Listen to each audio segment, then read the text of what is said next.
আসসালামু আলাইকুম সবাইকে। সবাই কেমন আছেন? আলহামদুলিল্লাহ আমি ভালো আছি। আজকে আপনাদেরকে দেখাবো আমার আম্মুর হাতে লাগানো বাগান, সবজির বাগান। এদিকে আমার ভাস্তা-ভাস্তি সবাই চলে এসেছে। আমি এসেছি। আমি আসলে তো ওরা খুবই খুশি হয়। এজন্য আমার সাথে এসেছে। এদিক দিয়ে আমি দেখছিলাম। যারাও এসেছে দেখছে একটা বালতি যে পানি আছে নাকি, ও দেখছে পানি আছে নাকি, বল নিয়ে ওরা খেলছে। এদিকে দেখুন আম্মু এত সুন্দর করে ধনিয়া গাছ লাগাইছে, মটর, এগুলো পেঁয়াজ রসুন। আমাদের কলা বাগানেও বহুত কলা লাগছে।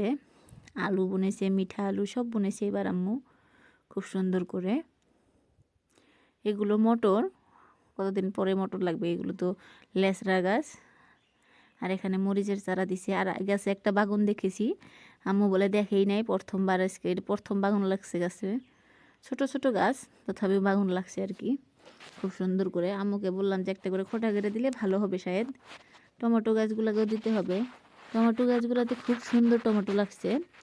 যারা দেখে শুনেই টমেটো লাগছে, বাগান লাগছে, এগুলো শুনেই দৌড় পেরে এসেছে ওইখানে দেখবে বলে।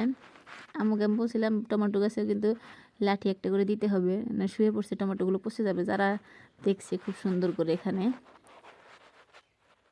এদিকে আমাদের একটা অ্যালোভেরা গাছ আছে, ওইটা আমি দেখছিলাম গাছটা মরে যাওয়ার মতনই হয়ে গেছে, একদম লাল হয়ে গেছে। আর আম্মু বলছিল এটা একটা ড্রাগন গাছ, দেখে যাও। ড্রাগন লাগবে শায়দ, বহুত দিন হলো বুনছে এটা। আর আমাদের এখানে জায়গা কম, সো আম্মু বহুত বস্তু টাপের মধ্যে লাগাইছে, বহুত গাছ। এটাও কিন্তু বন্ধ হয় না। আপনারা কি বলেন? আমরা কিন্তু বন্ধ হইলে বলি, অবশ্যই কিন্তু জানাবেন। এদিকে বাকি গাছগুলো টাপে লাগাইছে। মরিচ গাছ বালতির মধ্যে লাগিয়েছে, বড় বড় মরিচ গাছ। একটাতে তো আব্বা জাংলায় দিয়ে দিছে, এত বড় মরিচ গাছ এটায় বহুত মরিচ লাগে। এটা আমাদের পাকার। এদিকে শায়দ আম্মু ভেন্ডি গাছ বুনছে, খুব সুন্দর ভেন্ডি গাছ হয়েছে। লাল মাটিতে সহজে ভেন্ডি গাছ হইতে চায় না, তথাপি এবার দিয়ে ছোটো ছোটো জ্বালিয়েছে। এটা তো মরিচ গাছ, দেশীয় মরিচ, খুব সুন্দর মরিচ লাগবে। আমি আম্মুকে বলছিলাম মরিচ গাছ কিনতেই হবে না এবছর আপনার, খুব সুন্দর মরিচ গাছ লাগছে। আম্মু বলছিল একটা আনারস গাছ লাগিয়েছি, দেখো এখানে একটা আনারস গাছ লাগিয়েছি আম্মু। এটা হবে কিন্তু লাল মাটিতে আনারস খুব সুন্দর হয়। এদিকে আরও মরিচ গাছ বুনছে আম্মু, এটাই দেখতে এসেছিলাম।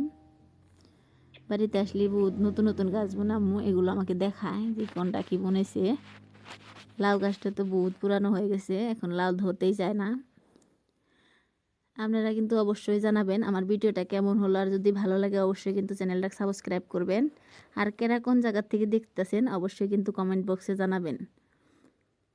আপনারা জানালে আমাদের ইমপ্রেশন বাড়বে, ভিডিও বানানোর ইচ্ছাও। সবাইকে বাবাই, আল্লাহ হাফিজ। আবার দেখা হবে নতুন ভিডিওতে। আপনাদেরকে দেখালাম আমাদের বাগান। বাবাই।